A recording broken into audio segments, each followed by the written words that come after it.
กราบสบายดีพี่น้องสุคนในบรรยากาศยามเช้าทุกคนมื้อนี้ก็มาพบกับบักกระพงบ้านนาคือเก่าคือเดิมทุกคนมื้อนี้ก็จะไปซื้อปลาทุกคนได้ยินว่าเพิ่นดูดปลาทุกคนจะพาทุกคนไปเบิ่งบ่อนเพิ่นดูดปลาทุกคนว่าปลาหลายหรือบ่ทุกคนไปเบิ่งนํกันทุกคนปลากระพงสิไปซื้อปลาแหละทุกคนมื้อนี้ฮะ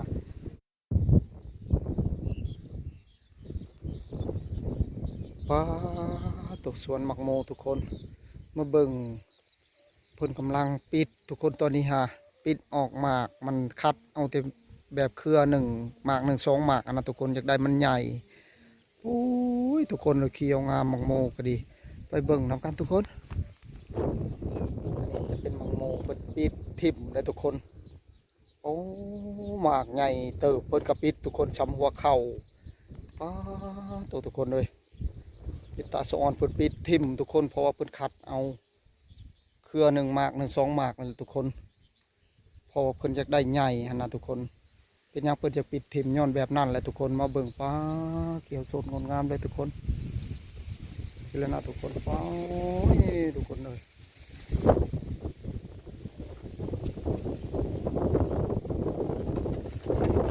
ให้ทุกคนมานี่ไปเบิ่งบอลเพิ่นดูดปลาเพิ่นดูดแท้หรือบ่ทุกคนเบาคำพงก็ได้ยินข่าวไว้แววว่าเพิ่นดูดปลามื้อนี้ฮะปลาสิได้หรือบ่ได้ไปเบิ่งนำกันทุกคนว่าแม่นแท้บ่นี่น่าจะเป็นเดือนสี่เพ่งพวกเราทุกคนสิได้ขายเฉพาะสวนนี่ทุกคนเป็นถือว่า5 เจ้าพวกเราทุกคนในสวนนี่ฮะถือว่ากว้างเติบนะบางกระพงเลยคิดว่าสวนนี่ว่าเจ้าเดียวทุกคนแต่ว่าเจ้าเดียวนี่โอ้บ่ไหวแหละทุกคนเดียวเบิ่งมันกว้างพิลึกเลยทุกคนโอ้มาเบิ่งฮะสถานที่เพิ่นฮะต่อทุกคนเลยมาเบิ่งตอนนี้งามอีหลีทุกคนมาเบิ่งมายังอันนี้ฮะทุกคนเพิ่นเฮ็ดยังอันนี้ฮะจะเป็นขาทุกคนอันนี้ฮะขาใส่ปลานะทุกคนเพราะว่าช่วงน้ำบกช่วงในการลงใส่หนองมันจะถือแบบปลาดุกปลาขอปลากระบอกมันยังมันก็เข้าแบบเฮาดึงขึ้นนะทุกคนเพิ่นเฮ็ดขาเพิ่นเฮ็ดขามาเบิ่งบอลอยู่บอลนอนเพิ่นนอนอยู่นี่ทุกคนนอนเผาหมากโมทุกคนเครื่องอยู่ของกินบอลอยู่บอลนอนทุกคนตูบน้อยๆทุกคนมานอนเผาหมากโมทุกคนเลยโอ้เบิ่งดูความทุกข์ยากลำบากทุกคนดันดนดูดปูดูดปลาทุกคนตอนนี้เพิ่นกำลังดูดปลาถามเพิ่นทางนี้ก็จะมีแห่ทุกคนอันเครื่องของอยู่อันของหาอยู่หากินแล้วทุกคนอันนี้ฮะเพราะว่านอนสำหรับนอนอยู่ในตึกปูตึกปลากินกลางค่ำกลางคืนฮะนะทุกคนอ๋อทุกคนเลยไปเบิ่งนำกันทุกคนบ้านนี้น่าจะแม่นแหละเพิ่นดูดปลาเลยทุกคนมื้อนี้ไปเบิ่งมีแต่จะพาทุกคนไปเบิ่งทุกคนทุกคนตอนนี้ก็เฮาใกล้สิฮอดบนเพิ่นดูดปลาแล้วทุกคนนี้ทุกคนฮอดแล้วว้าวใกล้สิฮอดทุกคนตอนนี้ก็ไปลุ้นนำกันมีหยังเพิ่นดูดน่าจะเป็น2 มื้อแล้วทุกคนเพราะว่าน้ำมันเลิกทุกคนเลยอยู่เป็นห้วยทุกคนห้วยใหญ่ห้วยซุยทุกคนเลยเป็นปลาธรรมชาติทุกคนจะว่าจะมีปลายังแหน่ทุกคนครับไปเบิ่งนำกันทุกคนมื้อนี้บ่าวคำพงก็มาซื้อปูซื้อปลาทุกคนบ่มีของอยู่ของกินนะทุกคนเลยมื้อนี้ก็ไปเบิ่งนำกันทุกคนแบบธรรมชาติบ้านไห้บ้านนาเฮาพี่น้องไปทุกคนไปเบิ่งนำกันทุกคนทุกคนเลยความเลิกพี่น้องเลยดึกพี่ลำเลยไปเบิ่งนำกันทุกคนว่ามีบ่อปลาหรือบ่มีทุกคนเลิกเอาแถวว่าน้องนี่ทุกคนเลยครูปีนมีปลาขาวปลายังแต่ว่าปีนี้ฮะปลายังบ่ทราบเถื่อไปทุกคนลงไปเบิ่งน้ำกันทุกคนอาจจะมีปลายังทุกคนเลยเด็กน้อยกำลังเก็บปลาทุกคนผมงอมลายเลยทุกคนเลยปลาปุ้ยทุกคนไปทุกคนลงไปเบิ่งน้ำกันเด็กน้อยกำลังเก็บปลาพี่น้องเลยแต่ว่าช่วงเช้าเนี่ยเพิ่นกำลังกินข้าวกินปลาทุกคนแต่ว่าจะมีปลานางลายทุกคนเห็นแล้วทุกคนเพิ่นกำลังซ่อนเอาทุกคนไปเบิ่งนำกันเลยทุกคนปลาข้าวก็ลายบ่ได้จิกโตเลยปลาข้าวฮะ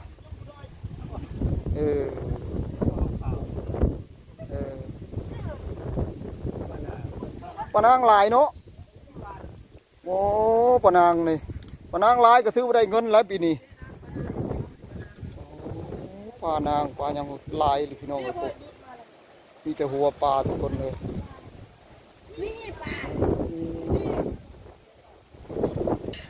โอ้ทุกคนนะเบิ่งงอมผู้ปลาแท้ปลาว่าผู้เห็นแล้วทุกคนปลานางอ๋อ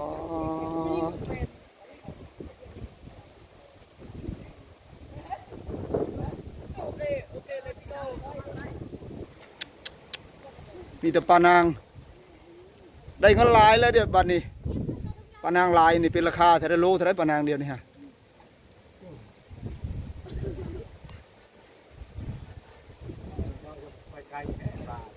ปลายังปลาปากบ่เออ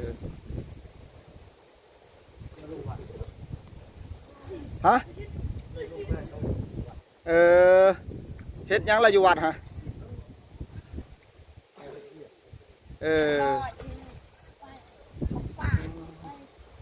ปลาดุกก็มีบ่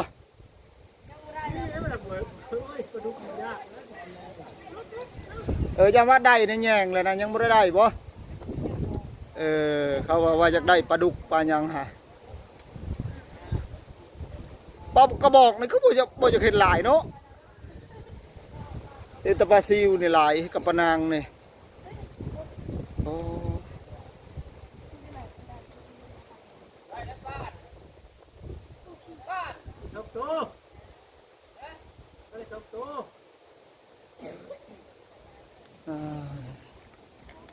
พี่ลึกเลยทุกคนปลาหลายทุกคนอันนี้จะเป็นจักหน่อยเพิ่น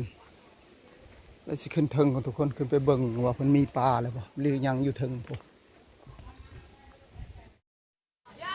มาเบิ่งบ่อยู่บ่นอนทุกคนเพิ่นนอนคืนนี้เผาปลาทุกคนเลยแย่งไผแย่งมันเบิ่งดูนี่อู้ไผอู้มันทุกคน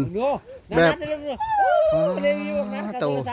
แบบโฮมคักเลยทุกคนมาเบิ่งดูนี่ได้มีแต่ผู้บ่าวได้ทั้งนี้ได้นี่โอ้คักสุดยอดเลยทุกคนโบนอนเผาปลาทุกคนโอ้นอนอยู่ในคักเลยนะเนาะปลาตัวอันนั้นอันใดโอ้งวดที่แรกนี่เพิ่นถึงเลข6โตนะเพิ่นนอนอยู่ในอย่างใดโอ้นอนในนี่อันใดเพิ่น5โตเพิ่นทั้งนี้ว้าตัวฟังเว้านี่ให้ตัวเด็ดลิเนาะทางนี้ก็เป็นสวนหมากโมทุกคนเป็นสวนหมากโมทางนี้มาเบิดตอนนี้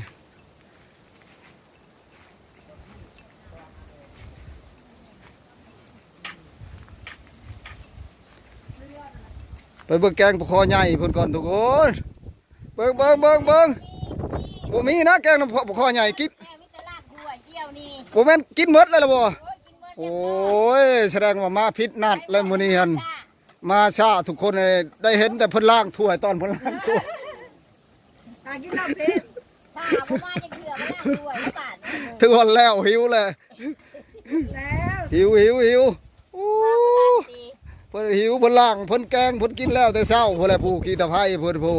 ยังใหม่ๆมันมาดทุกคนมาสวยแล้วมึงบ่ทันซ้ำมีแต่ตอนเพลนเท่านั้นแล้วเพิ่นดูดปลาเผาสวนหมากโมเอาโมในใกล้ๆสิได้ขายเลยบ่โดนนี่ประมาณเพ่งนี่ได้ขายเลยนี่เนาะบ่ฮอดตีเพ่งนี่ฮะเขาขายไปเลยได้รอบนึงนี่อันนี้อันใดได้งัวกินเครื่องแสดงว่าขายรอบนึงเลยนี่เนาะ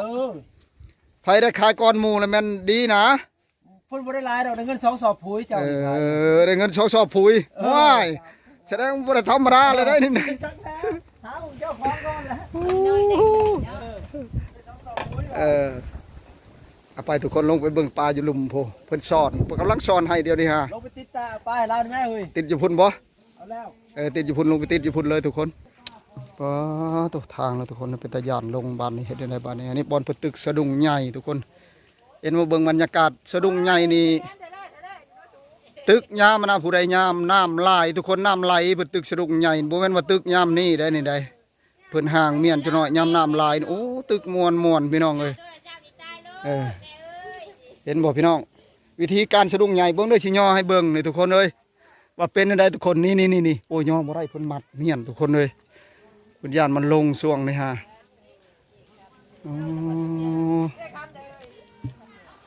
ไปลงไปทุกคนโอ้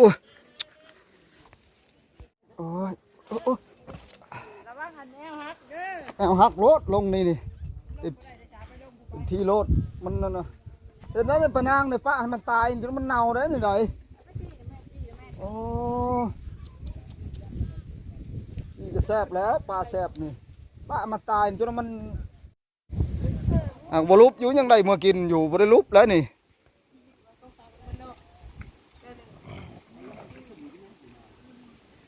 โอ้ยเขามาฮอดจังเอาคืนจังว่าปฏิชอนจังเอาคืน จังหวะแล้วมีบทคังกับคังเมียนคำมันบ่ตายดอกปะนางขนาดก็ดี คันมันได้ชอนแล้วมันก็ขึ้นเบิดแล้ว บ่แล้วช้อนเอาแต่ปลานางเลยกับยาแล้วตัวน้อยเฮากันนี่แม่แย่งเขาอ่ะ เอาแยงคังนั่นมาก็ขายรู้แล้วบัดนี้เฮาสอนแล้วเลยมันบ่ยากดอกแต่มันก็บ่ตายดอกเฮาคังเมียนตัวน้อยเขาก็มาแล้วก็ต้องโทรใส่เขาเลยบ่โทรเลยบ่หั่นสิโนมันไกลยังบ่ไกลดอกตัวน้อยเขาก็มาฮอดแล้วสิโน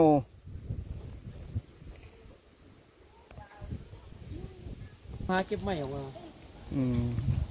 โอ้ยถ้ามันงอมขนาดนี้ปะนางแล้วถือว่าบ่ได้ธรรมดาแหละขังแล้วนะสอนขังแล้วนะเขามาเขาก็เอาอย่างเดียวโลด เขาผ้าอยู่ที่ขายตลาดแรงเขาได้นี่ได้ อันนี้อันใดเข้าใจว่าขายตลาดแรงจนว่าเขาก็มาแล้วนี่มันการโบแมน9 โมงปลายเลยบ่นี่ฮะ มันเสียวมาแล้วมันจัดเครื่องให้ลูกค้ามันออกมาเลย ฮะเขากับผ้ามาเพนจะน้อยเขาเปิดตลาดแรงกันนั้นใช้บ่าย2 โมงบ่าย2 โมงเขากันลงเลยตลาดแรงอยู่ซิโนฮะ โมงกลัว เพื่อเขาแลนตีกลับอีกเลยบาทนี้ดี เขาตีกับเจอเขาชิโน่บ่ได้เขาจะเข้าสวรรค์พุ่น ห่านเพื่อไปสวรรค์อีก พวกนี้มันธุรกิจของเขาอยู่แล้วนายกินของเขาเนาะกับตลาด ปีกายในบริเวณลายชำนีปะนางนี่เนาะ ได้2อย่าง บ่เห็นลายชำนีปีนี้ อ๋อได้2อย่างพี่เล่นี่ 2 อย่างกับมันบ่งอมชำนีได้ปีกายนี่บ่ได้เห็นงอมผลึกเฮาว่ะ ฮะ เฮาย่านบ่ชำปีนี้ ชอนไม่ใช่ชอนเอาแต่ปลานางปลาเราคิดไว้ บ่ได้มันต้องเอาหมดทุกปลากับสอดขึ้นเอาหมดกวน ปลากระบอกมันบ่มีเนาะ มันก็ตายเลย หักซุมื้อนะ ค่อยๆใจเย็นๆใจเย็น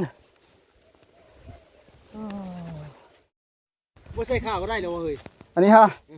ไม่ใช่บ่ บ่ใส่ก็ได้มันสิเป็นหยัง เนาะ สอนมันสิเป็นหยังบ่ใส่ก็ดีแค่มันเสมอกันเฮาก็จับหลายคนมันสิเป็นหยังโตสิสอนหั่นล่ะวะ นี่ได้นี่ หั่นดิมันสิเป็นหยังบ่เป็นหยังดอกอันนี้ฮะมันสอนได้อยู่นี่ฮะ นี่ใส่ลูกไว้ข้างใน 2 ลูกก็ทบ2บ่ใช่มัน ความหนักมันเท่าไรเลยโตสิไปใส่เฮ็ดหยังข่าวมันบ่ซ้อนน้อยๆนี่ มันน้ำกับมันแคบเลยเด้ฮะ น้ามันแคบเลยสิพอหยัง เพราะน้ำมันสูงเพราะขึ้นอีกนะจะได้เข้ามาแล้วมันสอดมันยากได้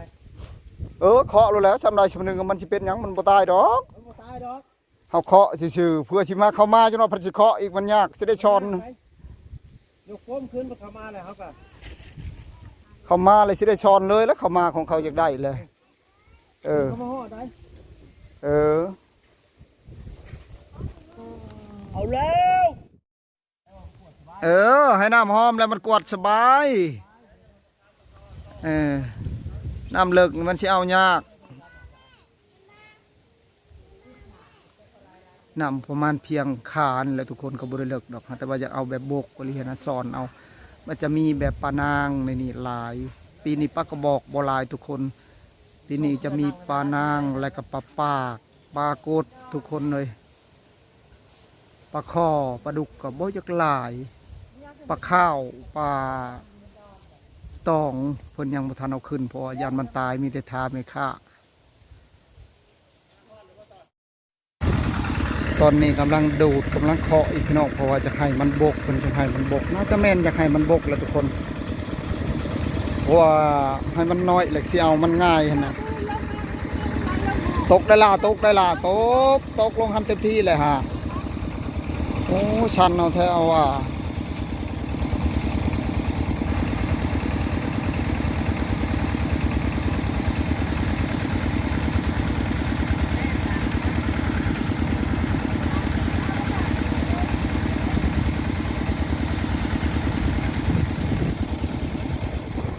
ปลามีแต่ปลาปากตัวใหญ่ๆทุกคนเลยปลาธรรมชาติบ่แม่นปลาเลี้ยงเลยทุกคน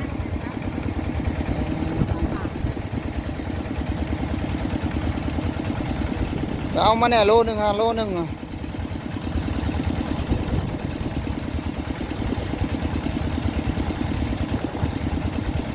อ๋อเขาซื้อต่างหากนะครับอีกตัวใหญ่ๆป้าทุกคน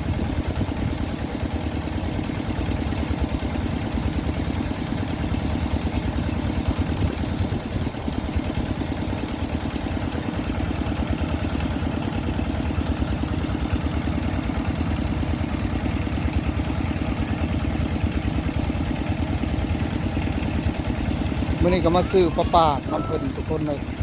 มง3 โลเลยแหละทุกคนแต่ว่าเพิ่นยังบ่ทันซ่อนนะยานมันตายทุกคนมีแต่เพิ่นท่าเพื่อให้ฆ่ามาเลยสิขาย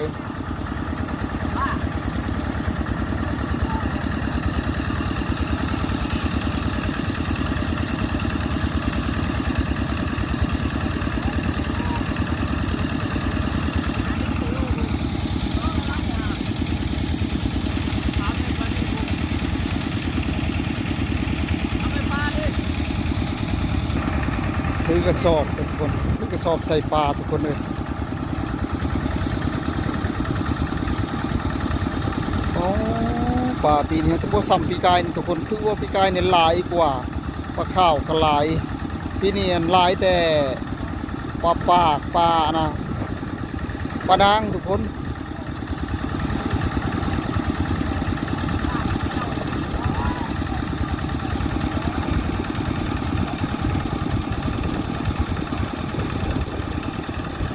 ปลาก็ทุกคนทุกคนตอนนี้ก็เอามาซื้อปลาก็ได้หลายเติบทุกคน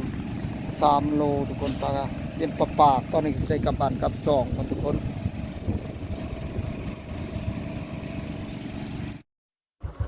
ทุกคนมื้อนี้ก็มาซื้อปลาก็ได้ปลาแล้วทุกคนสิได้กลับบ้านกลับซองแล้วบัดนี้ทุกคนเลยตอนนี้ก็ได้3 โลมีแต่ปลาปากโตบักใหญ่ทุกคนจนว่าปลาเฮาสิเน่าสิได้กลับบ้านมื้อเฮ็ดอยู่เฮ็ดกินกว่าทุกคนตอนนี้ก็ดูดปลาหลายทุกคนเลยปลาก็ดี